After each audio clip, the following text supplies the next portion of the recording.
Hey guys, tonight we slip into the sun-baked world of ancient Egypt, a place where towering pyramids cast long shadows, where the Nile flows like a pulsing artery through the desert, and where, believe it or not, one of the most exhausting, crucial, and downright underrated jobs involved not building monuments or carving stone, but battling stains. That's right, tonight we're hanging out with the unsung heroes of ancient Egypt, the laundry workers. Spoiler alert, you probably won't survive this job unless you enjoy spending long days stomping wet fabric under a merciless sun with absolutely zero modern detergent. So before you get comfortable, take a moment to like the video and subscribe, but only if you genuinely enjoy what I do here. And drop a comment with your location and local time. I love seeing where everyone's tuning in from. Now dim the lights, maybe turn on a fan for that soft background hum, and let's ease into tonight's journey together. The desert air is dry and hot as you trudge barefoot down to the banks of the Nile. The morning sun has barely crested the horizon, but already you hear the slapping, squishing, and grunting of Egypt's washermen, bent over heaps of linen muscles, taut sandals abandoned in the wet mud. This isn't a casual chore here, it's a full-blown operation. Because while the ancient Egyptians may have mastered the afterlife, the real challenge was surviving a single week wearing spotless white linen in this dusty, sweaty, oil-drenched world. You pass a group of washermen, most are men, though women work the smaller family batches closer to home, kneading damp sheets like dough, twisting and wringing them in a practiced rhythm. Others stomp the fabrics underfoot in shallow pools dug near the river, their feet pounding out stains with the same determination their ancestors used to build the pyramids. Historians still argue whether these laundry pools were officially organized workstations or simply communal spots claimed day by day. Either way, there's an unspoken system here: elbow room matters, and so does your place in the pecking order. Because yes, there's a social hierarchy to laundry. The men you watch now aren't royal servants or temple workers. These are everyday washers tending to the garments of scribes, shopkeepers, and farmers. The finest linens of priests and Pharaoh himself are handled elsewhere under stricter supervision, which you'll see soon enough. The tools of the trade. Surprisingly simple. No soap bars, no bubbly detergents, no lavender-scented fabric softener. Just bare hands, strong legs, and nature's raw elements: sand, water, clay, natron, and sun. You step aside as a young boy hauls another basket of soiled linen from a nearby home. Sweat darkens his tunic as he sets it down with a grunt. The load smells faintly of sweat oil and oddly frankincense. Temple workers' garments are always the worst. The mixture of sacred oils clings to the fibers like a second skin. Laundry work is relentless. The Nile's flow provides water, but the mud slick beneath your feet reminds you why sandals are abandoned. They'd only get sucked down into the muck anyway. In the distance, you hear the rhythmic slap, slap, slap of garments being pounded against flat stones, a sound as ancient as the gods themselves. The washermen work in unison, their grunts and chants blending into a steady work song that helps pace their movements. It's part muscle memory, part necessary motivation. Occasionally, someone calls out for natron, those precious white crystals used to lift the most stubborn stains. Without soap, natron's abrasive and mildly alkaline properties become the washer's best friend. But that, of course, comes later. For now, it's the pure, exhausting war between fiber and sweat. And the heat, it doesn't help. You wipe your brow and wonder how anyone survives a full day of this. The answer is simple. You don't have much choice. Laundry in ancient Egypt isn't some side hustle. It's survival. White linen robes are the universal uniform, whether you're a farmer or a pharaoh. And white, as you may have guessed, shows every single blemish. You watch one washerman lift a freshly scrubbed tunic into the air, squinting critically at the damp fibers. A slight discoloration remains. With a grunt, he drops it back into the water for another round of stomping. No shortcuts here, especially when your wages depend on your reputation. Historians still debate whether washermen were paid well for their work or simply tolerated as necessary laborers. Some records suggest they could build stable livelihoods. Others hint that they were often subject to scorn, lumped in with butchers and embalmers, essential, but not exactly glamorous. You can't help but notice how organized the chaos seems. Baskets are sorted by household fabrics, categorized by weight and weave. Fine linens get gentler treatment. Heavier work garments endure harsher pounding. Even without modern understanding, these workers know their fibers intimately. As the sun climbs higher, the washermen pause for water, wiping sweat with the very cloths they're cleaning. The break is brief. There's always more linen waiting. Soon you'll follow them deeper into their world, to the tools, the minerals, and the ingenious methods that allowed these ancient stain warriors to conquer grease dirt and Nile mud long before the first bar of soap ever appeared. The Nile gleams like molten silver under the rising sun.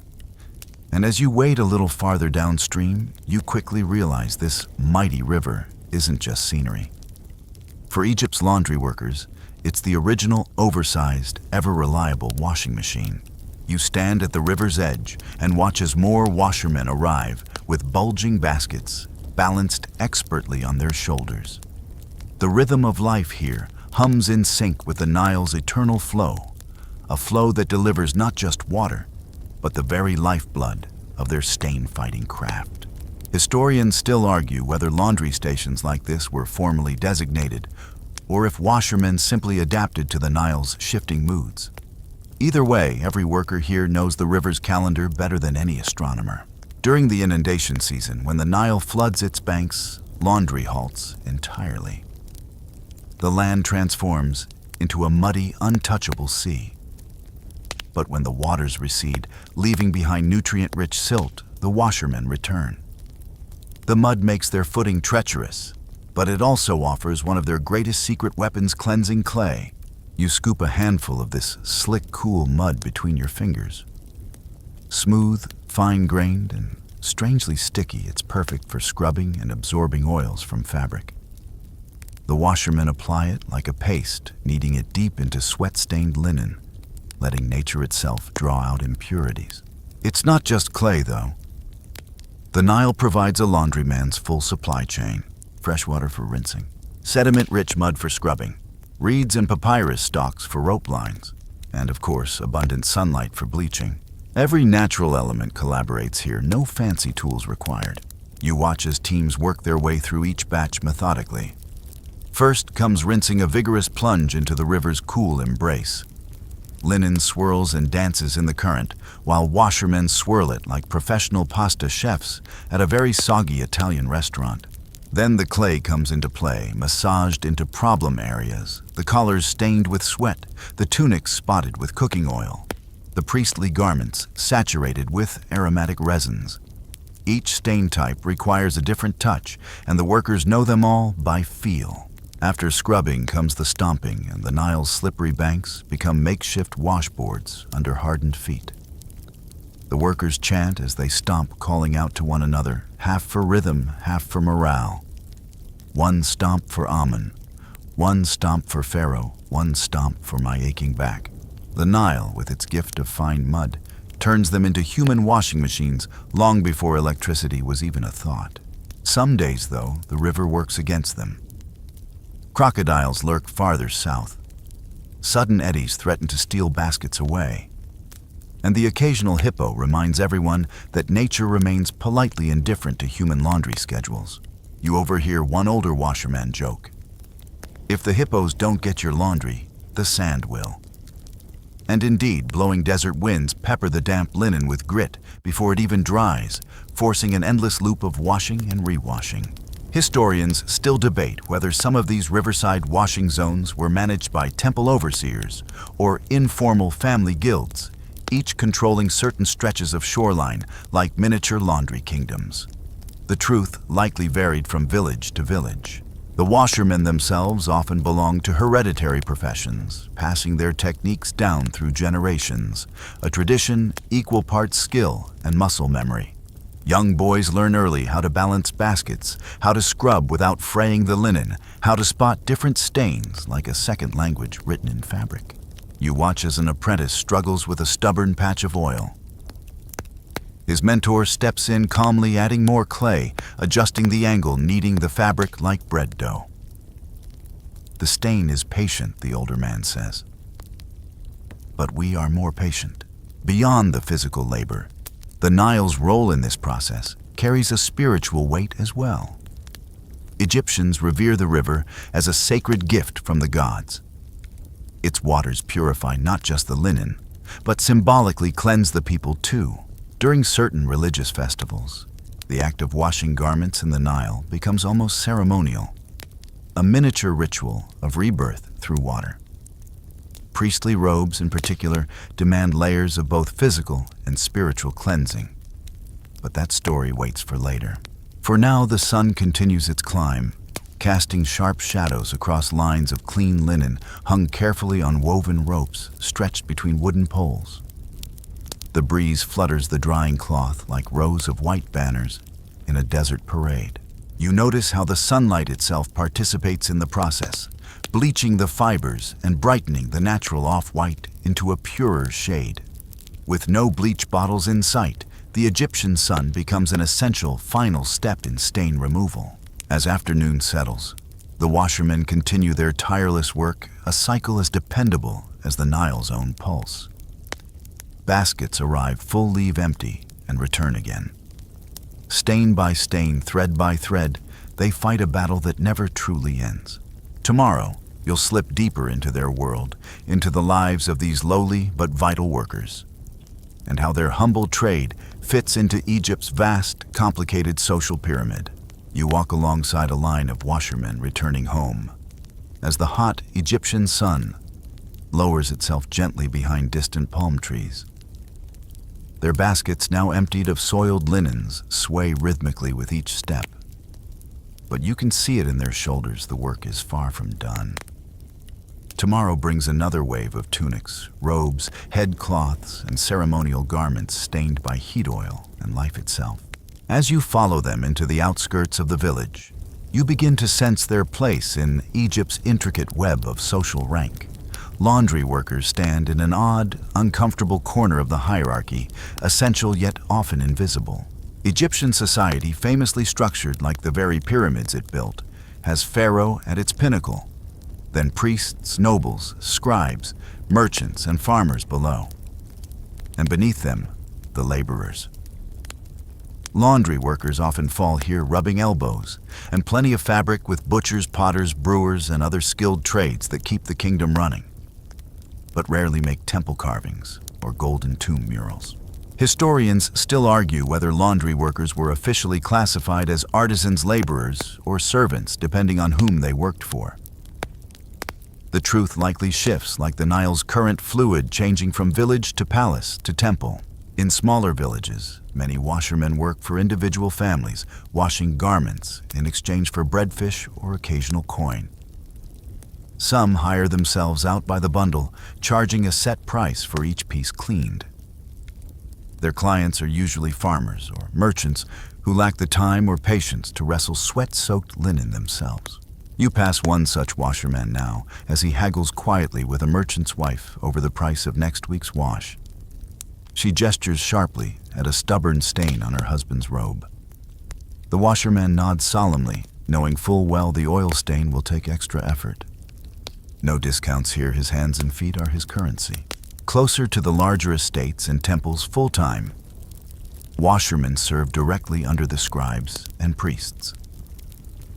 These men enjoy slightly higher status, having regular work with powerful clients. But with that security comes far stricter standards and far greater scrutiny.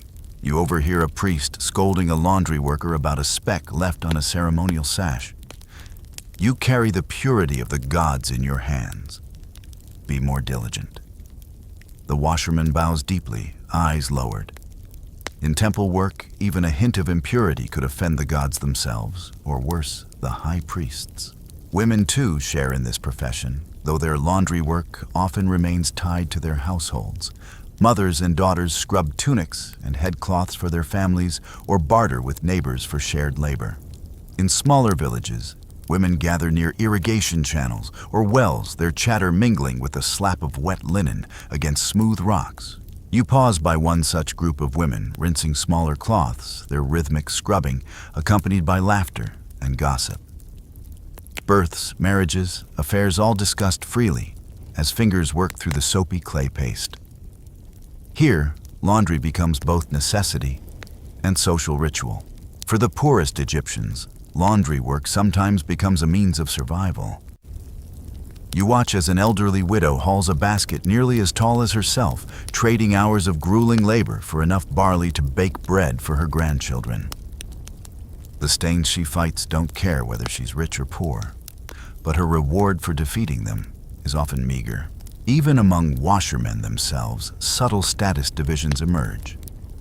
Those who clean temple linens or noble garments hold a notch above those handling rough farmers' tunics. The quality of one's clients, like much in Egypt, carries weight. And yet, despite their lowly status, the washermen command a quiet power. Everyone from farmer to pharaoh relies on them. White linen remains the badge of decency and civilization. An unwashed man is a man falling toward chaos, dirt, and social shame. Historians still debate whether this obsessive linen purity stemmed more from hygiene or spiritual symbolism. After all, in Egyptian belief, cleanliness connects directly to cosmic order, at the divine balance holding the world together. To wear soiled clothing is not just unsightly. It hints at disorder and offense to the gods. Even funerary texts stress clean linen for the afterlife. The dead are wrapped in immaculate strips, free of blemish, so they may face the gods unsoiled and unashamed. And who prepares those wrappings? The very same washermen whose daily labor barely earns them a mention in the tombs they help furnish. You follow the workers back to their modest homes, small mud brick houses, lined up neatly along the village's edge. No lavish paintings here, no jewelry or scrolls. Only aching backs, calloused feet, and baskets waiting to be refilled come dawn. One washerman you pass lifts a hand in weary humor. Tomorrow more, sweat more, stains more, stomping. The linen never sleeps, so neither do we. As night falls and the first stars prick the black sky, you realize that while the pharaoh's name is carved into eternity, these men's names are carried only in whispers and in the spotless linen blowing softly in the Nile breeze. Tomorrow you'll stand beside them again as they face their most persistent enemies, the stains themselves, sweat, oil, blood, and worse, and the ingenious ways they learn to fight back without a drop of modern soap. The first rays of dawn stretch across the Nile as you step once again into the washerman's battleground. Today, you finally meet the true enemy, the stains. And trust me, these stains don't play fair. You squat beside a basket freshly delivered from a nearby noble household. The lid lifts, and you instantly recognize the familiar spectrum of laundry horror, faint yellow halos from sweat, blotchy splashes from wine or pomegranate juice, stubborn oil patches from sacred ointments, and even streaks of blood perhaps from minor injuries or ceremonial animal sacrifices. Unlike your modern detergent commercials promising one pod for everything, ancient Egyptians faced each stain like a unique riddle. And without synthetic soaps or chemical boosters, they had to rely entirely on nature ingenuity and sheer stubbornness. Historians still argue whether the Egyptians fully understood the chemistry behind their methods, or simply refined them through generations of tireless trial and error. But one thing is clear, these washermen knew their stains. Sweat, for starters, was their most constant foe. In Egypt's sweltering heat, even standing still could soak linen with salty moisture. Over time, these stains didn't just discolor the fabric, they stiffened the fibers, creating rough, scratchy patches that were unmistakable under bare skin. You watch as one washerman carefully inspects a sweat-soaked tunic, muttering to himself. He sprinkles powdered natron across the offending patch before kneading it and working it like a baker kneads dough. The alkaline natron reacts with the sweat salts, slowly loosening the grime locked in the fibers. Then there's oil stains, a gift from Egypt's love of fragrant ointments and ritual anointings.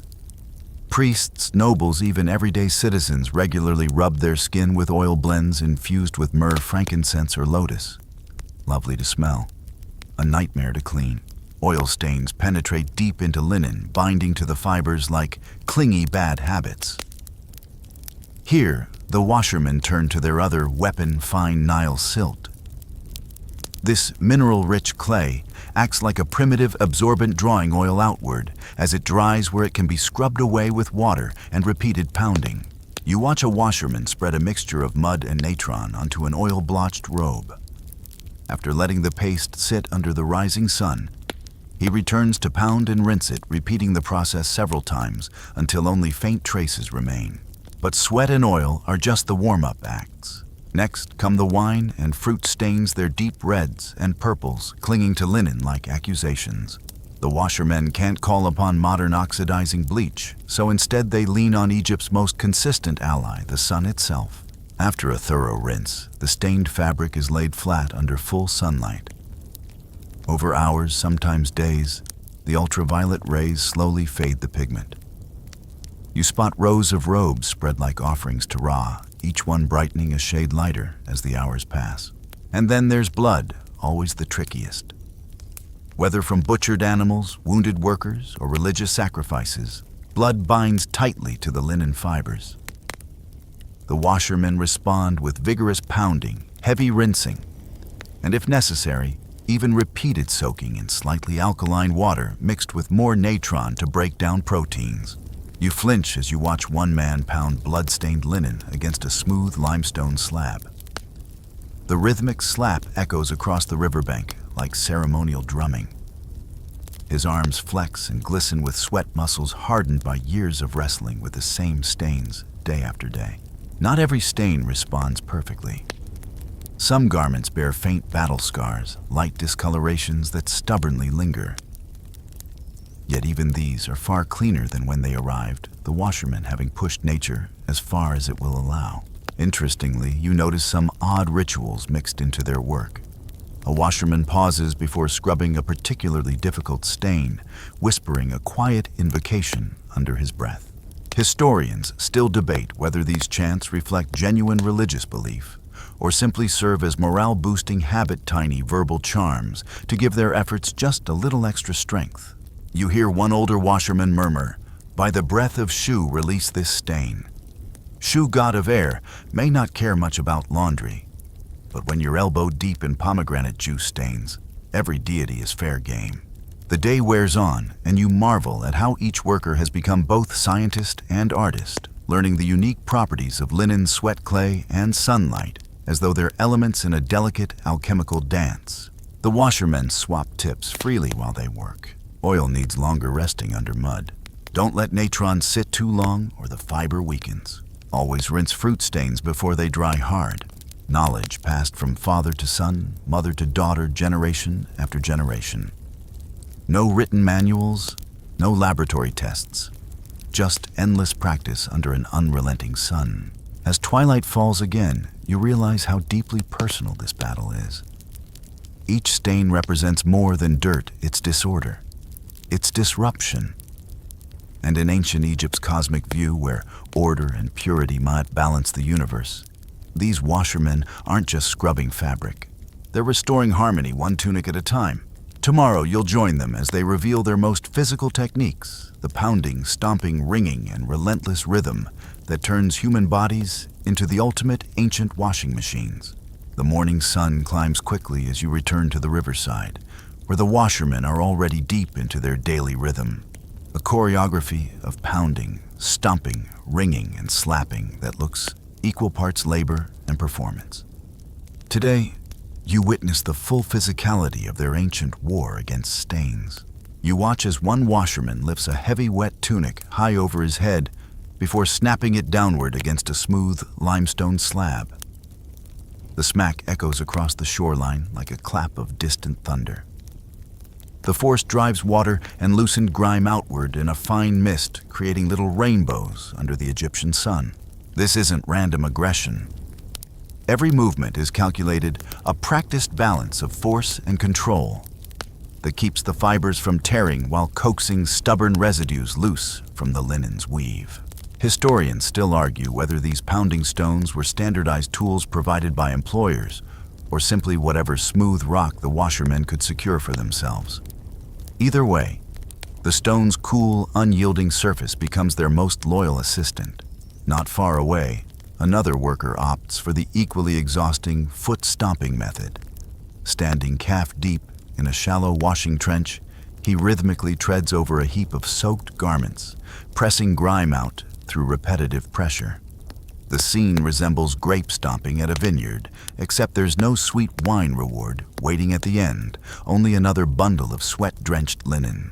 You can feel your own feet ache just watching him. Yet his balance is flawless, his steps perfectly timed, ensuring that no section of fabric escapes underfoot. Younger apprentices work beside him, their footing less stable, slipping occasionally on the slick, muddy surface. They laugh at their own clumsiness for now. But they know they'll learn soon enough. The process isn't just about strength, it's about endurance. This is back-breaking work performed under Egypt's relentless sun. Their dark skin gleams with sweat, their lean muscles flex and knot with every motion. You notice calluses on their hands, thick as sandals, their knuckles worn from years of wringing and twisting damp linen into tight coils to press out every last drop of muddy water. The larger the garment, the more grueling the task. Royal sheets and temple robes sometimes require 2 or even 3 workers twisting together like human winches. At the far end of the washing area, another team handles finer linens destined for temples or the royal household. Their work is no less intense, but requires an extra layer of careful technique. They gently slap the delicate fabrics on the water's surface, using just enough force to agitate dirt particles without fraying the costly weave. These linens are impossibly fine, light enough to catch the breeze, transparent enough that even Pharaoh himself might marvel at their purity. Historians still debate whether these specific methods of treating high-status garments were handed down as formal training or protected guild secrets. But the skill required is unmistakable. A single tear in these sacred robes could mean severe punishment, both from one's employer and possibly, they believed, from the gods themselves.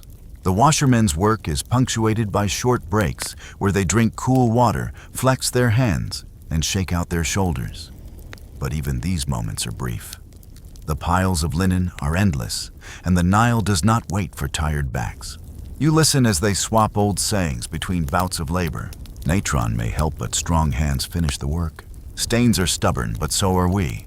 Better a sore back than an angry priest. Despite the grueling nature of the job, there's an odd kind of pride here. The washermen know their role holds Egypt's fragile balance together. Without them, white linen would become dingy and disgraceful, a public shame.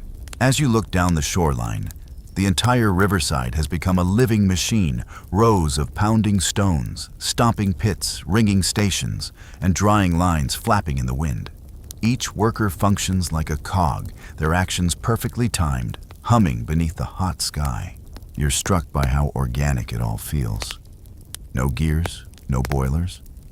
Just muscle, mud, water, and sun working together in a system older than the pyramids themselves. One washerman notices your fascination and chuckles. You can build great temples with stone, but even Pharaoh's priests can't keep their robes clean without us. And he's not wrong. Purity in Egypt isn't a luxury. It's a spiritual mandate, a physical necessity, and a daily struggle that rests, quite literally, in these men's hands.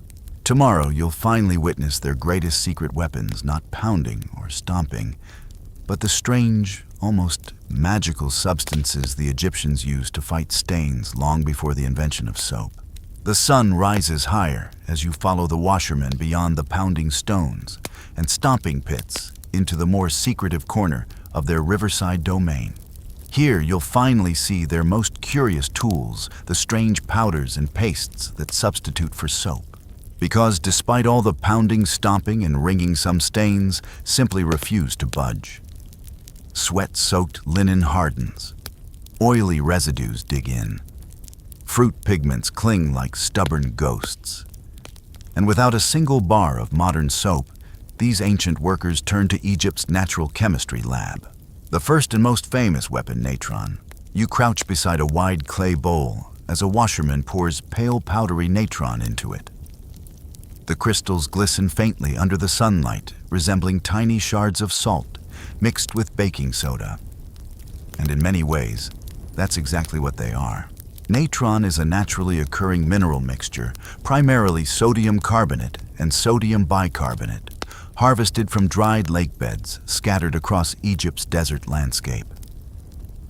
It was so abundant that ancient Egyptians used it not only for laundry, but for mummification, ritual cleansing, and even toothpaste.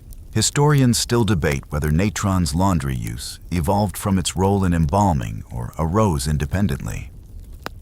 Either way, it became a washerman's miracle powder. The worker mixes the natron into a slurry with Nile water, creating a cloudy liquid that feels slippery between your fingers. As he massages the mixture into a sweat-stained tunic, you watch the fibers relax, almost as if they're sighing in relief. The alkaline solution breaks down oils and neutralizes odors, loosening grime where pounding alone would fail. For heavily soiled garments, the washermen let the natron paste sit under the hot sun for several hours, allowing chemical reactions and solar heat to partner up. You see rows of tunics spread flat like sunbathing crocodiles, each one quietly undergoing its invisible transformation. But natron isn't the only substance in their stain-fighting arsenal. You step aside as another worker approaches, carrying a basket of fine, smooth, white clay, kaolin dug from riverbanks or desert outcroppings. When mixed with water into a creamy paste, this clay becomes a gentle but effective scrub for delicate linens. Its microscopic particles help lift embedded oils without shredding fragile fibers. The washerman explains with a grin. The clay listens to the stain, and the stain answers. You run your fingers through the paste, cool, smooth, slightly sticky, and understand why it's prized. It's like a primitive dry shampoo for fabric-absorbing grease without harsh abrasion. Then there's the alkaline ash gathered from burned plant matter like papyrus and date palms. Mixed into water, this ash creates a lye-like solution, helping dissolve organic stains, though it must be used carefully. Overuse can weaken linen, so the washermen reserve it for only the worst offenders, blood, bodily fluids, and certain dark fruit dyes. You watch as one older washerman treats a priest's robe that carries the stubborn trace of ritual wine. He dips a cloth into the ash mixture, dabs it gently across the stain, and then rinses it swiftly in fresh water, his movements precise and practiced. Too much and you lose the cloth, he warns. Too little and the stain laughs at you. Historians still argue whether these combinations were based on trial ritual or inherited knowledge passed like family recipes. Likely, it was all three, a long lineage of hands, learning by touch, sight, and error. The washermen also occasionally employ animal fats, blending small amounts with natron paste for particularly greasy stains, an early primitive cousin of soap making, though far cruder than the bars we know today. The process remains messy, the smell faintly sour, but the results speak for themselves. You're struck by how little they waste. Every material comes from the land or river. Natron from dry lake beds, clay from riverbanks, ash from burned reeds, fats from kitchen scraps or butchery waste. In their own way, these ancient workers practice a form of zero-waste chemistry centuries before that phrase existed. Even the Nile's mud itself plays a role. Fine-grained silt becomes a natural scouring agent massaged into soiled cloth, much like exfoliating a sunburned face. The washermen read the mud's texture like bakers judging dough too gritty, and it scratches too wet, and it dissolves. Watching them work, you realize that these substances aren't simply cleaning agents. They're part of a delicate dance with nature. The sun, the earth, the water, and the minerals all collaborate. And the washermen, they are nature's negotiators. As the sun starts its slow descent, you spot apprentices refilling baskets with fresh natron and clay for tomorrow's work. The stains may differ each day, but the tools remain constant, reliable, humble, astonishingly effective. Tomorrow, you'll see how this process reaches its peak, when it's applied not just to everyday clothing, but to the sacred linens of Egypt's most powerful institutions, where a single blemish could offend gods and kings alike. The morning light sharpens as you step into a new part of the laundry world, not the riverbank now, but the wide open drying fields just beyond the Nile's embrace. Here you'll witness one of ancient Egypt's most surprising stain-fighting allies, the sun itself. By now, you've watched the washermen pound stomp scrub and smear their pastes of natron clay and ash. But even after all that work, some stains cling like stubborn guests who refuse to leave the banquet. And for those, the final cleansing belongs not to man, but to the scorching Egyptian sun. You walk between long rows of linen laid flat across carefully cleared ground. The fabrics shimmer under the bright light like pale fish drying on a market pier. The air smells faintly of damp linen, warm clay, and Nile water slowly evaporating. Historians still debate whether these sun-drying practices were purely practical or had semi-ritualistic dimensions tied to Egyptian ideas of purity and solar power. But standing here, you feel how central the sun is to the whole process. Egyptians believed strongly in the divine force of the sun god Ra, whose daily journey across the sky sustained life itself. And in this daily battle against stains, Ra lends more than spiritual comfort. His rays physically bleach the linen. As the hours pass, ultraviolet light works a slow alchemy, breaking down lingering pigments that pounding in pastes couldn't fully dislodge. Sweat yellows fade. Wine reds soften to pinkish echoes. The linen brightens, shade by shade, almost as if the sun is polishing each thread with invisible hands. One washerman points proudly at his sun-soaked fabrics and chuckles, "Ra finishes what we begin." The method isn't without danger, though. Leave a garment exposed too long, and the intense heat can weaken the linen fibers, making them brittle. The washermen move from row to row, periodically flipping, shaking, and checking each piece to avoid overexposure, a kind of linen sunbathing schedule. You watch as apprentices swiftly adjust drying times based on fabric thickness. Thick tunics remain out longer. Delicate temple linens are whisked into shade sooner. Heavily stained robes may endure multiple days of sun to reach acceptable brightness. Every stain type has its own unwritten formula. The workers track them instinctively, no charts, no timers, just years of experience judging the linen's feel scent and shifting shades beneath the sky. Occasionally, you spot small reed racks where garments are draped vertically, allowing airflow to aid drying. On windy days, these racks create a ripple effect, white banners waving gently like offerings to unseen gods. The sun also performs another important task, disinfection. Though the Egyptians lacked microscopes or germ theory, they observed that sun-dried clothing seemed to stay fresher and last longer. The heat and light naturally kill many microbes and parasites that might otherwise rot damp fabric. You overhear an older washerman muttering an old saying, "The sun sees what eyes cannot." This solar cleansing ties directly into Egyptian beliefs about purity. Dirt and stain are not merely physical blemishes, they hint at spiritual disorder. Linen is meant to be white, reflecting harmony, with Ma at the cosmic balance. A stained robe risks not just social embarrassment, but spiritual imbalance. The workers take great care when handling garments destined for temples or royal courts. You watch them carefully smooth each piece by hand, ensuring no creases form during drying that might later be mistaken for stains or imperfections. Even the wind plays a part. A gentle Nile breeze aids evaporation, but sudden gusts can scatter lighter fabrics. Apprentices keep a constant watch ready to retrieve garments or adjust placement at the first sign of shifting weather. On particularly hot days, some washermen create temporary canopies of woven reeds or linen sheets to diffuse the sunlight. For ultra-delicate fabrics, a kind of primitive sunscreen to prevent scorching.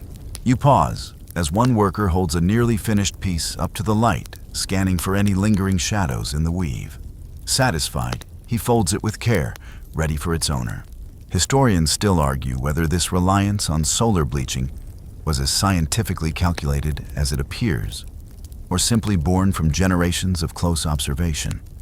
But regardless, the results speak for themselves. Brilliant white linen that has survived for thousands of years entombs astonishing modern archaeologists with its preserved purity. As the day wanes, the rows of linen slowly empty. The sun has done its part, and the washermen gather the fresh, crisp garments for final delivery. The fabrics now carry a faint warmth, a subtle scent of clay sun and Nile breeze. Tomorrow, you'll follow these bundles as they enter the most fragrant chapter of ancient Egyptian laundry, where perfumes, oils, and incense transform simple cloth into garments fit for gods and pharaohs.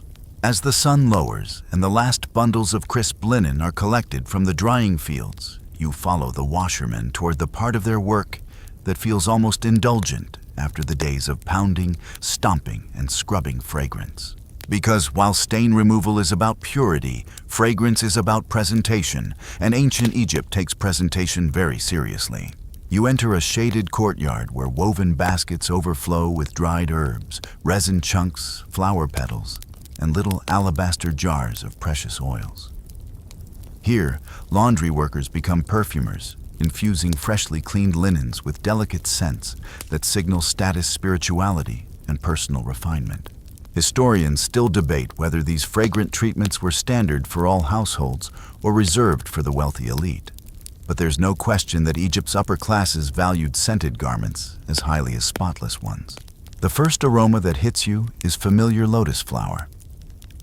Its sweet, almost honeyed scent drifts lazily through the warm air as washermen gently rub dried petals between their palms, then brush the crushed remains across the surface of linen sheets. The goal isn't saturation, but a faint, lingering trace that clings gently to the cloth.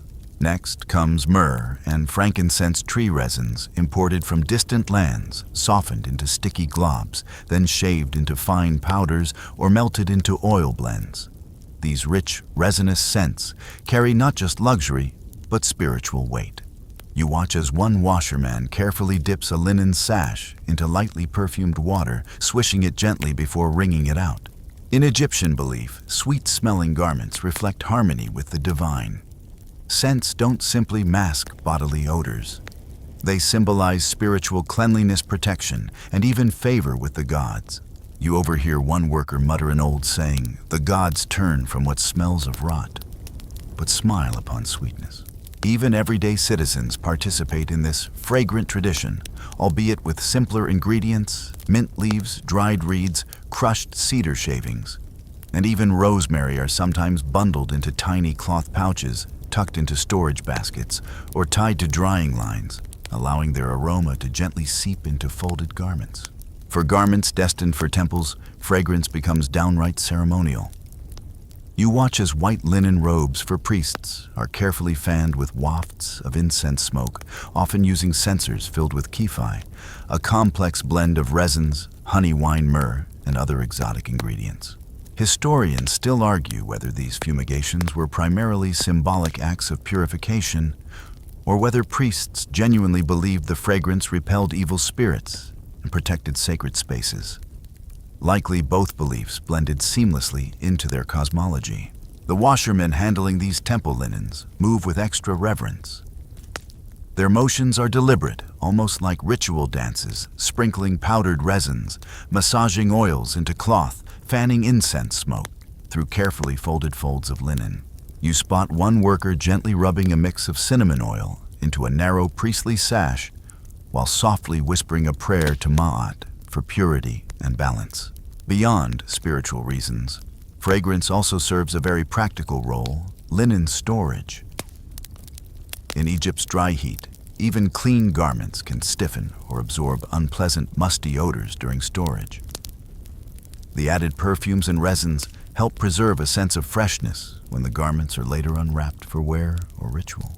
Some wealthier households even invest in small storage boxes lined with fragrant cedar or sandalwood shavings, turning entire linen closets into portable self-scenting chambers. You peer inside one such lacquered chest and catch a heady whiff of preserved sweetness, like a miniature perfume shop hidden in plain sight. Interestingly, you note that certain fragrance blends appear seasonally or regionally. Lotus and papyrus near the Nile Delta, myrrh and cinnamon among desert traders, frankincense flowing through the trade routes from Punt. Each scent carries not only luxury, but geography, a map of Egypt's trading empire written in aroma. Even personalized fragrance recipes exist among Egypt's wealthiest families. Some noble households pass down secret blends known only to their perfumers and washermen, a fragrant calling card instantly recognizable at festivals or court appearances. You overhear one washerman teasing another. The vizier's wife will know if her scarf lacks her father's blend. Best not gamble with her nose, my friend. Of course, not everyone can afford imported oils. Many ordinary families rely on local herbs or simply enjoy the crisp, faintly sun-baked smell of pure, clean linen as its own kind of perfection. In some ways, even unperfumed fabric carries the quiet scent of Ra's kiss, warmth, wind, and river. As the evening breeze picks up, you watch the final bundles of sweetened garments packed into reed baskets, ready for delivery to noble homes, temples, and storerooms. The washermen exhale with quiet satisfaction. The stains are gone. The fibers are light. The air is fragrant. And tomorrow, like every day, Sue stains will arrive to restart the cycle. But next, you'll step deeper into the world, where these immaculate linens carry the most weight, the sacred halls of Egypt's temples, where purity isn't just desired, but demanded by gods themselves. The next morning greets you with a softer light as you follow the linen bundles to where their journey matters most. Not in the bustling homes of merchants or nobles, but inside the towering sanctuaries of Egypt's temples. Here, linen isn't simply fabric. It's sacred skin for priests and offerings alike. The washermen approach the temple's outer courts with quiet reverence, their reed baskets carefully balanced on their shoulders. You notice how differently they carry themselves now, backs straighter, heads slightly lowered. This is no ordinary delivery. Historians still argue whether temple laundry was fully integrated into priestly duties, or if washermen operated as specialized support staff. Either way, one truth remains: temple linens demand an almost fanatical commitment to purity. You cross through massive stone columns into a cool chamber where temple attendants receive the linen with gloved hands, immediately inspecting each piece for even the faintest blemish. A mist stain here isn't merely embarrassing, it's blasphemous. Priests believe that impurities on sacred garments can disrupt cosmic order, offend the gods, or even attract curses. And so, the washerman's work is judged with ruthless precision. You spot one priest examining a priestly sash under a polished copper mirror, angling it toward the light. A single faint shadow across the weave causes his lips to press into a thin line. The sash is rejected, returned for rewashing, and no doubt an earful for the washerman who prepared it. Inside these walls, linen carries powerful symbolism. White represents Ma'at, balance, truth, harmony. The fabric itself becomes part of the offering, pure, unblemished, an extension of spiritual discipline.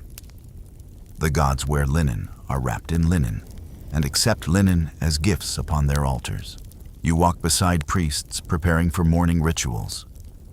They strip and redress multiple times daily, donning fresh linen each time to maintain ritual purity. Some perform elaborate hand and body washings. Before touching these garments, their movements as fluid and practiced as the washermen who cleaned them. Interestingly, you notice the differences in weave and weight. Temple linen is often finer, more translucent than household versions woven tightly from the best flax fibers, sometimes requiring weeks to produce a single robe. Even the threads themselves are treated before weaving to prevent irregularities. Historians still debate whether these fine temple linens were exclusively produced in special workshops, or whether elite households also commissioned them for private use. The line between royal priestly and noble fabric often blurs in Egypt's interconnected power structure. You pause to admire one priestly tunic shimmering faintly under torchlight. Its fabric is so light you could draw it through a finger ring. Yet its whiteness glows with the work of many hands, from flax harvesters to spinners, weavers, washermen, and perfumers. Even in death, linen remains vital. You pass storehouses where rolls of fresh linen await funerary preparation. Mummies require vast quantities of pristine cloth for their endless layers. Each strip must be spotless fragrant and perfectly cut, not simply to honor the dead, but to preserve them for eternity. In one storeroom, stacks of linen await ritual blessing, overseen by priests who chant softly as they touch each bolt. You catch snatches of their invocations, pure as the waters of Nun, pure as the rays of Ra, pure as Maat herself. The washermen who prepared these bolts will never hear these blessings, but their hands are part of this sacred chain, anonymous but essential. You overhear temple scribes discussing upcoming festivals where thousands of linen offerings will adorn statues, wrap ceremonial barks, and drape altars. The scale is staggering hundreds of yards of fabric, all required to be blindingly white and flawlessly clean. Sometimes the highest quality temple linens are retired after limited use, not because they're stained, but because even microscopic wear threatens their ritual perfection. The used linens are often redistributed to lesser temples or cut down for other ceremonial uses. Even the storage of temple linen follows strict protocols. Woven cedar chests and stone-lined vaults help protect the precious cloth from dampness, vermin, and contamination. Each chest is labeled with dates, ritual assignments, and caretakers' names, a linen ledger of cosmic maintenance. And though the priests and scribes will record these inventories, the washermen's names rarely appear. Their anonymity is part of their role, guardians of purity, but invisible once the cloth crosses into the sacred space. You linger a moment longer as priests replace old altar cloths with freshly laundered pieces, their fingertips barely grazing the fabric. The old linen is folded with care, its purity still honored, even as it's retired from frontline service. Standing here, you finally grasp why these washermen work so tirelessly. They aren't just scrubbing dirt. They're maintaining Egypt's fragile cosmic balance, one spotless robe, one oil-free sash, one bloodless burial cloth at a time. Tomorrow, you'll follow these garments beyond the temple walls into the royal palaces, where Pharaoh's linens demand their own level of obsessive care, fit for a living god. You step beyond the temple precincts, now following the linen bundles carried farther upstream toward the most exclusive destination of all the royal laundry of Pharaoh himself. Here, the standards for stain removal, scent, and purity aren't just high. They're celestial. After all, Pharaoh isn't simply a king, he's divine.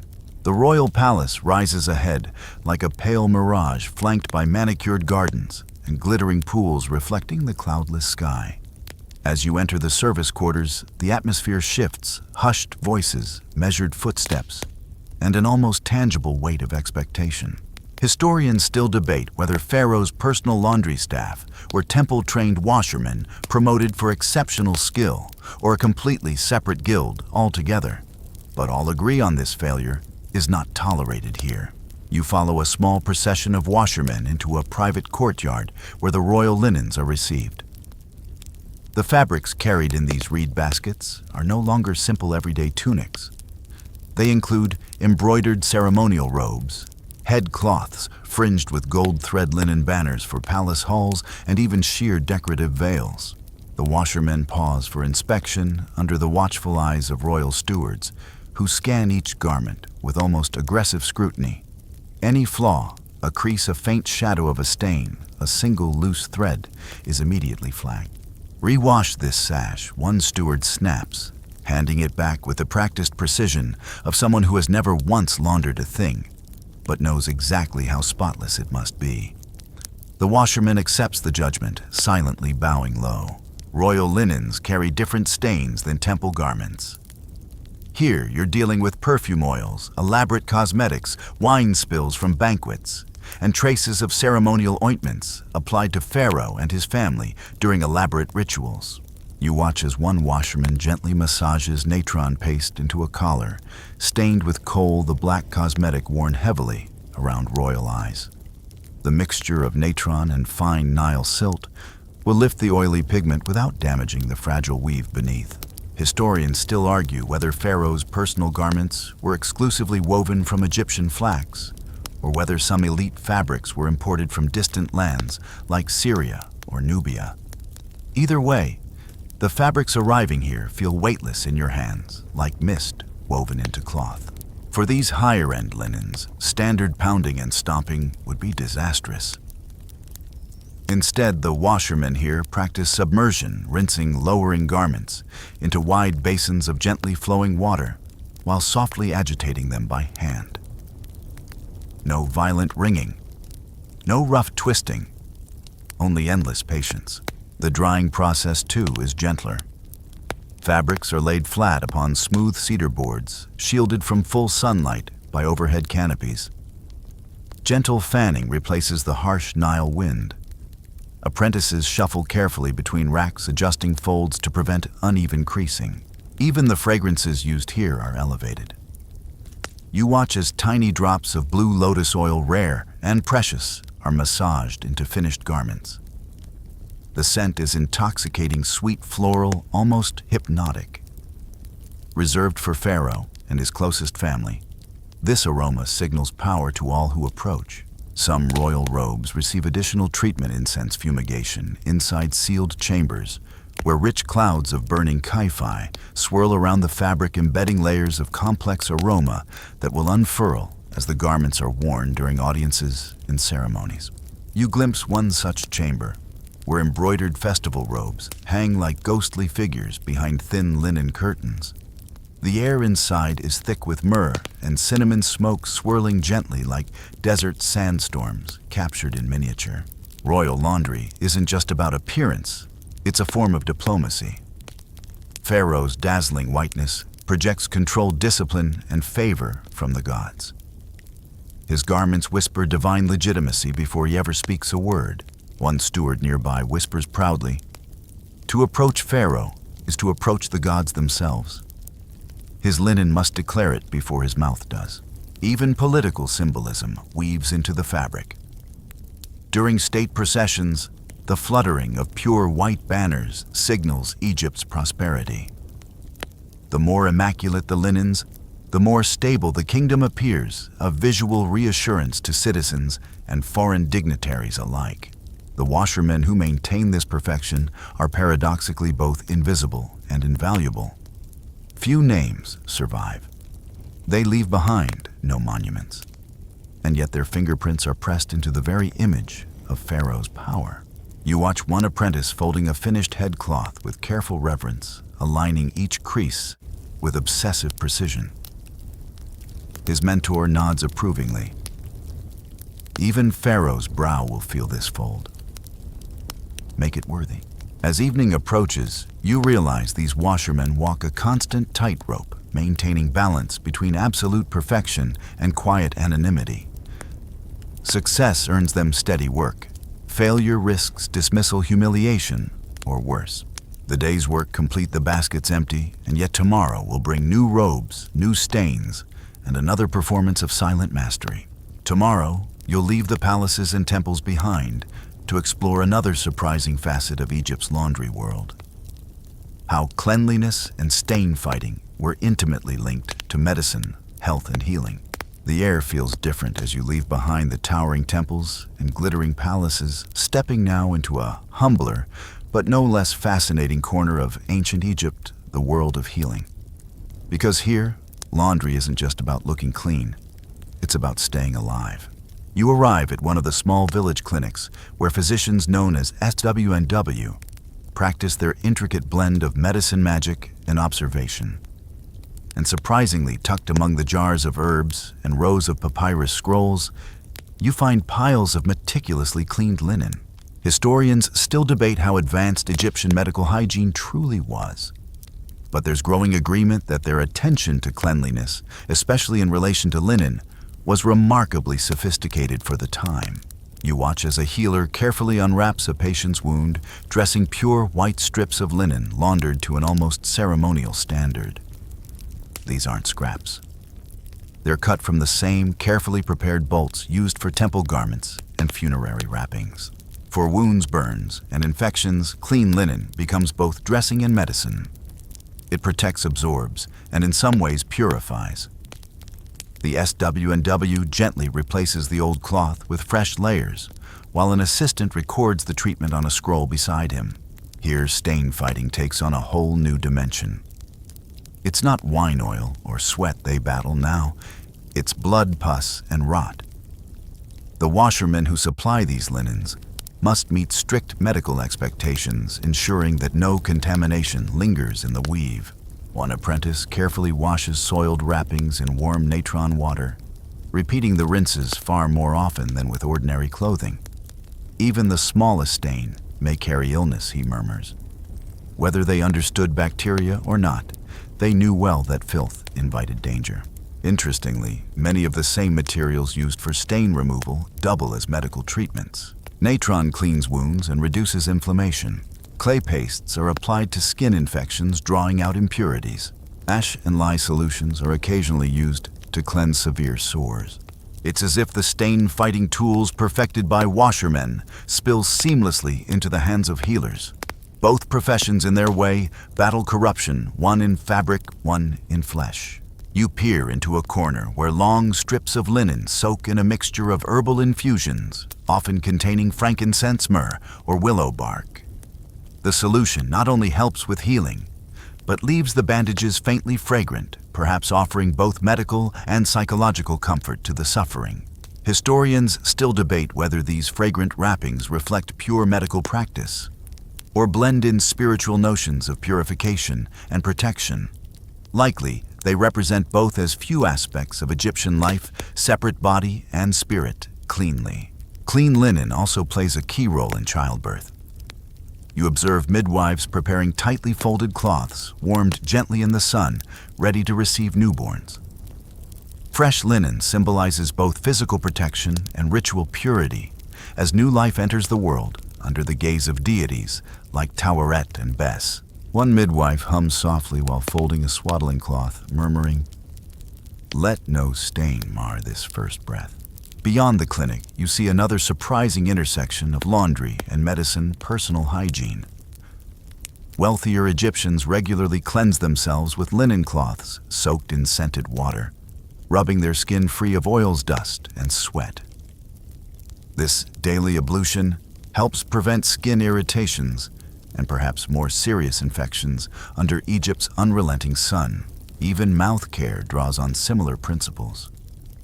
Some tooth cleaning pastes contain powdered natron mixed with crushed herbs, while rinsing with scented water helps freshen breath, another form of purifying stains just inside the mouth.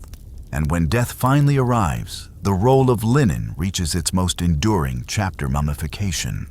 You watch embalmers at work, wrapping the deceased in endless layers of perfectly laundered linen strips, each one checked for stains, imperfections, or weak spots. One embalmer gently smooths a band of cloth and whispers, "May this linen guard your flesh as the gods guard your soul." Historians still argue whether these careful laundering protocols were developed solely for spiritual reasons, or reflected an early understanding of preservation and hygiene. The lines blur, as they so often do in ancient Egypt. The washermen who supply these linens rarely enter the embalming chambers, yet their work echoes here just as powerfully. The purity they achieve helps preserve the body, allowing the deceased to face judgment unblemished. As you stand watching these intersections of healing, hygiene, and faith, you realize that for ancient Egyptians, laundry isn't just cleanliness, it's life itself. A defense against illness, a shield in childbirth, a safeguard in the afterlife.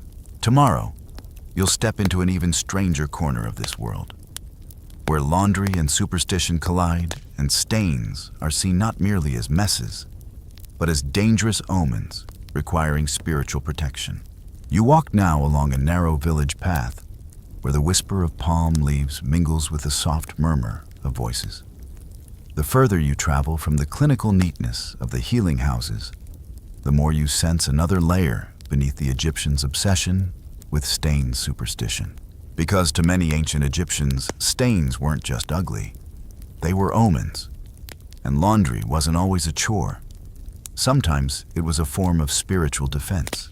You approach a small household courtyard where women gather around baskets of soiled linen, sorting and inspecting each piece before washing. As they work, their quiet chatter reveals the strange superstitions that cling as tightly to stains as the grime itself. One woman holds up a tunic with a mysterious dark blotch. She frowns, an omen of sickness, perhaps, she murmurs, or a quarrel soon. The others nod gravely. Historians still debate whether these beliefs reflect organized religious doctrine or more localized folk traditions passed through generations. What's clear is that for many Egyptians, stains could be read like tea leaves. A splash of wine across a priest's robe might hint at spiritual imbalance. A streak of oil on a scribe's sash could suggest approaching trouble in court. An unexplained blotch appearing overnight might signal bad luck, infertility, or even divine displeasure. Even the shape of stains mattered. You overhear one laundress whisper, "A stain shaped like an eye brings protection. A stain shaped like a snake invites harm." The fabric becomes a canvas, not just for dirt, but for cosmic messages. In such cases, laundering becomes more than scrubbing, it becomes ritual cleansing.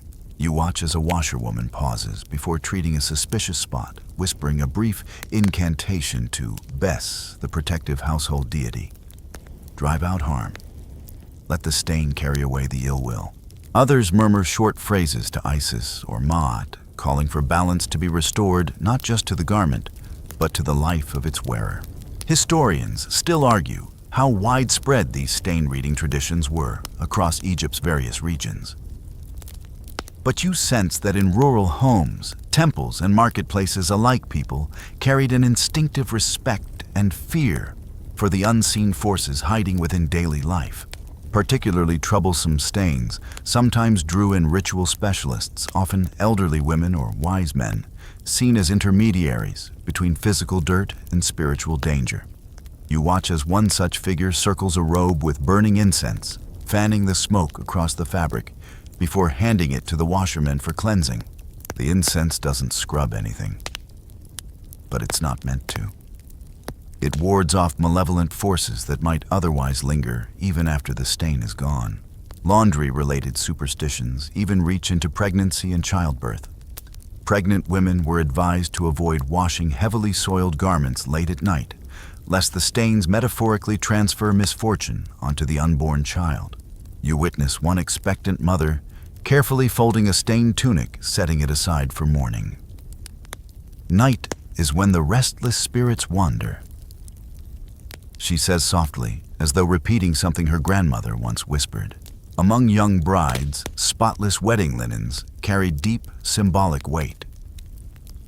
A single stain on the bridal linens was seen as a dark omen for marital strife or barrenness. Families often commissioned extra laundry sessions before major life events to ensure nothing, even the faintest mark, could invite bad fortune. Some wealthier households even kept charmed cloths, small pieces of perfectly clean linen blessed by priests or family elders, tucked into laundry baskets to guard against stains and their suspected consequences. You step into one home where such a charm is tied neatly into a corner of the wash basket, embroidered with a tiny Ankh symbol for life. Whether or not it truly protects the laundresses, work with a bit more confidence under its watchful presence. Of course, the temples had their own complex rules for laundry-based omens. Priests closely monitored the linens used in rituals, watching for unexpected discolorations during washing as possible signs from the gods. A stubborn mark that refused to fade might trigger extra purification ceremonies or even temporary ritual closures. One young priest you overhear sums it up: "The gods leave their messages where we least expect, even in a cloth's threads." You realize that for many Egyptians, stains blurred the line between the natural and supernatural. Dirt was never just dirt. Laundry wasn't just cleaning.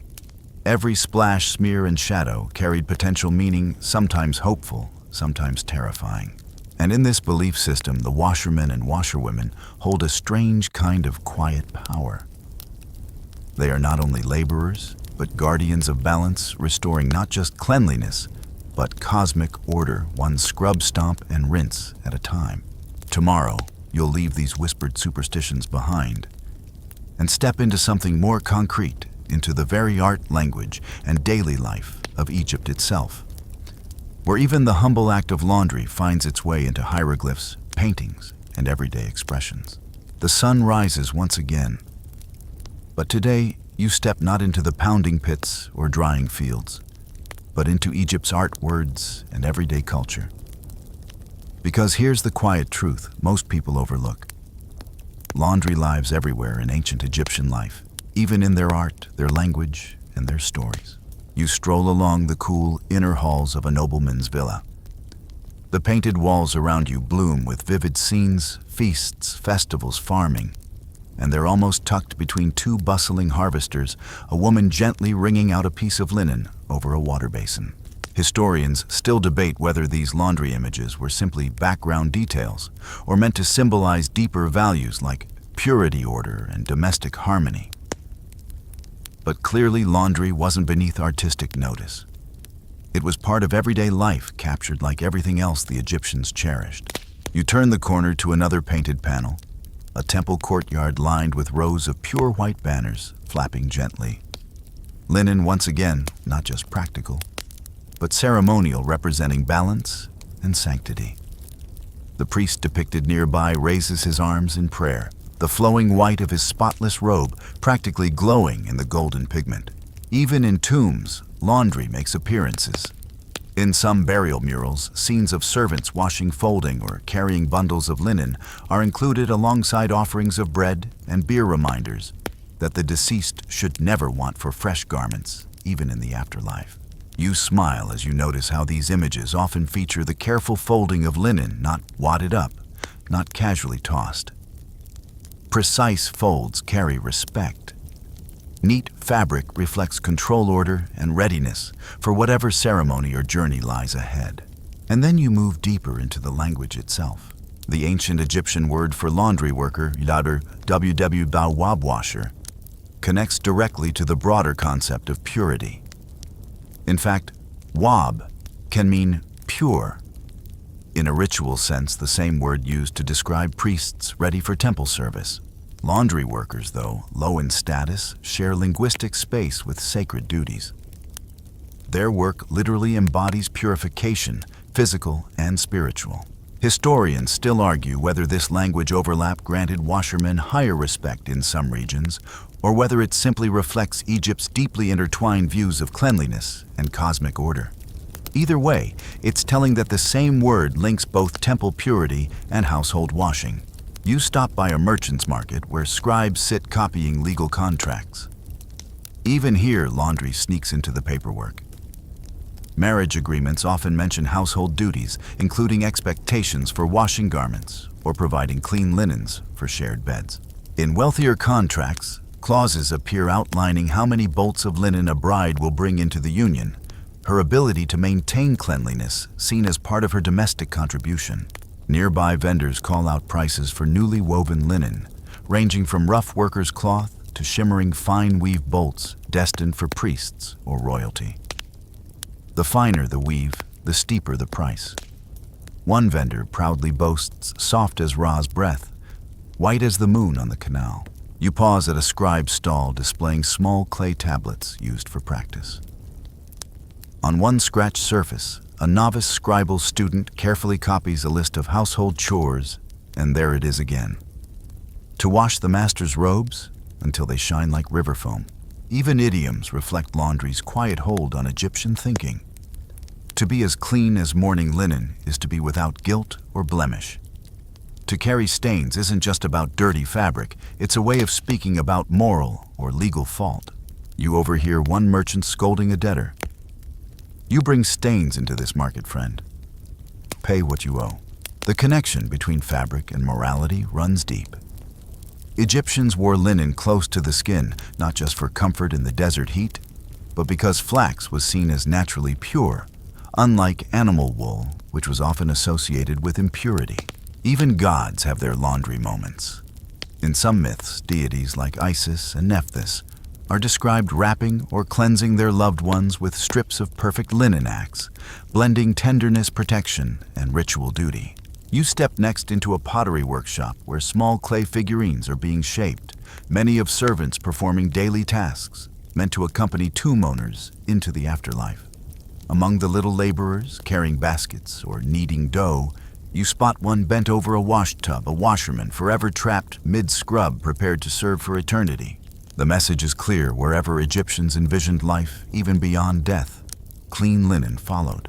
Tomorrow, you'll leave these murals and words behind and follow the archaeologists themselves as they uncover the real tangible evidence of Egypt's ancient laundry industry. The tools, workspaces, and tiny clues that still survive beneath thousands of years of desert sand. The dry desert wind brushes against your face as you follow a group of archaeologists deep into Egypt's ancient ruins.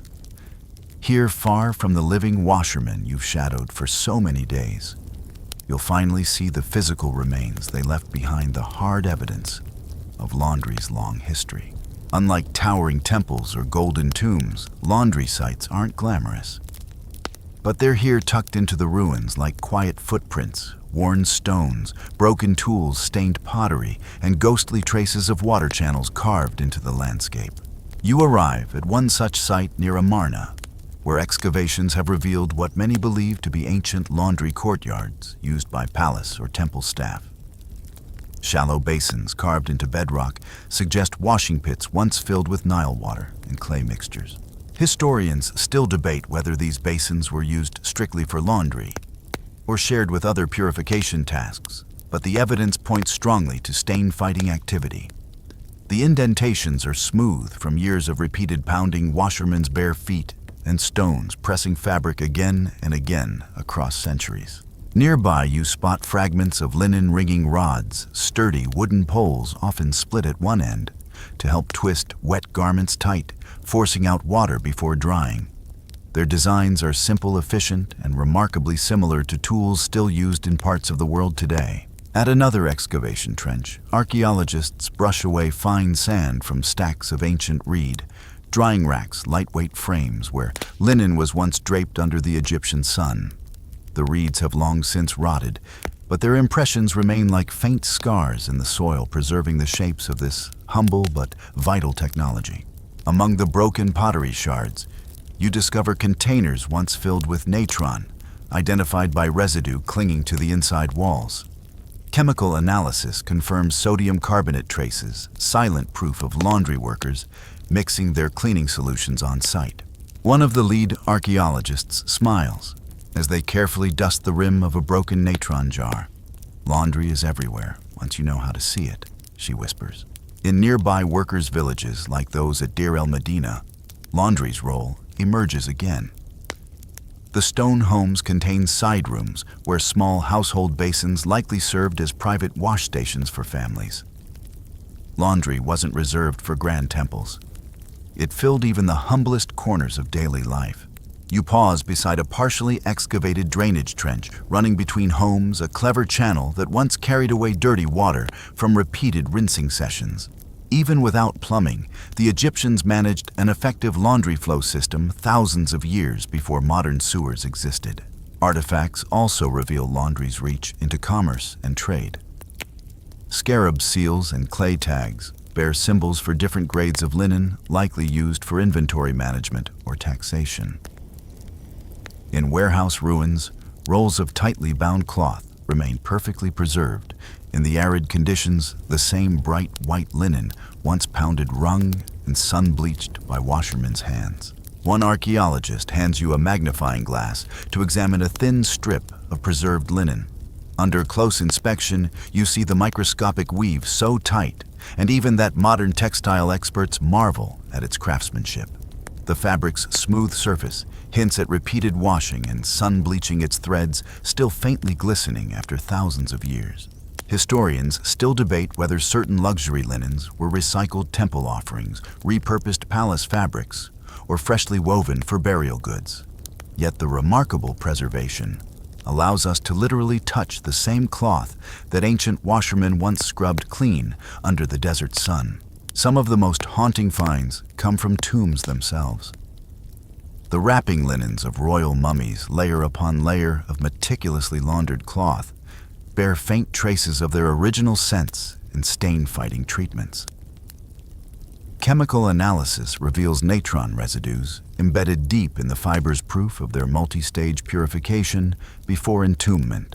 You stand now before one of these mummy bundles displayed in a museum's climate-controlled chamber. The linen glows softly under filtered lights, no longer purely white, but astonishingly intact. The washermen's efforts have endured far beyond their own lifetimes. Even small items tell laundry's forgotten story. You see pottery figurines of washermen bent over their basins, tools clutched in hand, forever caught mid-scrub. Their miniature presence in burial goods shows how much Egyptians valued this work, not glamorous, but essential even in eternity. You step back into the open desert and reflect. While monuments rise, collapse, and crumble, the humble washermen left behind, quieter evidence, worn stones, broken tools, perfect stitches, and faint mineral traces that still whisper their labor to us across 3,000 years. Tomorrow, you'll step into the final, most mysterious part of this journey. Not the physical evidence, but the unanswered riddle itself, how these washermen achieved such enduring stain mastery without the modern science we still rely on today. The wind carries fine desert dust as you take your final walk beside the Nile's ancient banks, where washermen once stood ankle-deep in water, battling stains with bare hands and nothing but nature's raw tools. And yet, after everything you've seen, the pounding stones, the natron pastes, the sun bleaching the perfumes, the rituals, the superstition, one question quietly remains. How did they actually manage to clean so well? Because here's the thing. Even with our modern understanding of chemistry, surfactants, and fabric science, the stain-fighting mastery of ancient Egyptian laundry workers remains something of a mystery. Historians still argue whether their remarkable results came purely from tireless repetition, careful observation, or some lost folk knowledge passed only by word of mouth. But as you stand here under the same Egyptian sun that bleached their linen thousands of years ago, you can feel why this puzzle endures. Modern textile experts who've studied surviving Egyptian linens are often stunned by their durability. Linen threads remain tight, bright, and impressively intact after millennia. Fibers that were cleaned, handled, and stored using what we might now call primitive methods have somehow outlasted countless modern fabrics. Was it the quality of Egyptian flax, carefully cultivated and harvested at precise moments for optimal softness? Was it the gentle but thorough washing techniques, balancing pressure and patience rather than harsh chemicals? Or was it the perfect storm of Egypt's climate, dry air, strong sun, low humidity, that preserved fibers once they were cleaned? You think back on everything you've witnessed. The pounding stones worn smooth from generations of careful strikes. The fine silt and clay, perfectly proportioned by instinctive feel. The natron pastes massaged into oily patches like ancient stain-lifting poultices. The hours spent flipping, checking, and adjusting drying cloth under Ra's steady gaze. The gentle fumigation layering scent over purity like a whispered blessing. Perhaps it wasn't a single technique, but the combination, a symphony of touch, observation, environment, and deeply ingrained cultural discipline that made Egyptian laundry not just survival, but craft. You remember the washermen's rhythm, the foot stomping, the chants, the careful folding, the whispered invocations to Bes and Mayat. Their laundry was never rushed. Their work was patient. Stains weren't enemies to be conquered quickly, but slow negotiations with nature itself. There's also a deeper truth here. For the ancient Egyptians, laundry wasn't simply about cleanliness. It was about maintaining cosmic order. Every tunic cleansed was one thread in the grand tapestry of Mayat, balancing chaos with harmony through thousands of tiny daily acts. You overhear the echo of an old washerman's quiet wisdom. The stain is patient, but so are we. In many ways, that mindset may hold the key. Modern laundry seeks speed. Ancient laundry sought balance. They didn't just wash fabric, they tended it. And perhaps that's why these humble washermen, nameless, monumentless, still whisper to us across 3,000 years. Not through grand temples or glittering tombs, but through the immaculate linen that wraps pharaohs in their eternal sleep. And through the tiny fragments of cloth still buried beneath Egypt's golden sands. As the desert winds settle and the sun slips lower across the horizon, you feel that quiet mystery settle over you too. The stains are gone. The linen endures. And some secrets, like the perfect balance of water, earth, sun, and patience, may never need full explaining. Because sometimes mastery is simply doing the same thing over and over with care. And now we drift gently into rest. Wind down 300 words. The sun finally softens, painting the desert sky in bands of rose and gold. The wind hushes. The pounding stones grow cool beneath the long shadows of fading palm trees. And the Nile's eternal current flows on as it always has. The washerman's work is finished for today, for this life, perhaps forever. The baskets are empty. The linen rests folded neatly like moonlit sails, ready for new hands, new stains, new days. You feel your own breath slowing, matching the ancient rhythms you've witnessed, the careful stomping, the slow ringing, the patient flipping under Ra's watchful eye. The chants have faded. The baskets are stacked. The stains, those little rebellions of disorder, have been conquered once again with nothing but water, earth, sun, and steady hands. And as your eyelids grow heavier, you realize that even in our loud, hurried world, some lessons still whisper through time: patience, care, balance. The quiet power of tending something small again and again until it is whole once more. Let the linen settle. Let the Nile flow. Let the gentle breeze carry you. Sleep comes easily now, as it once did to the washerman resting under a million stars. Sweet dreams.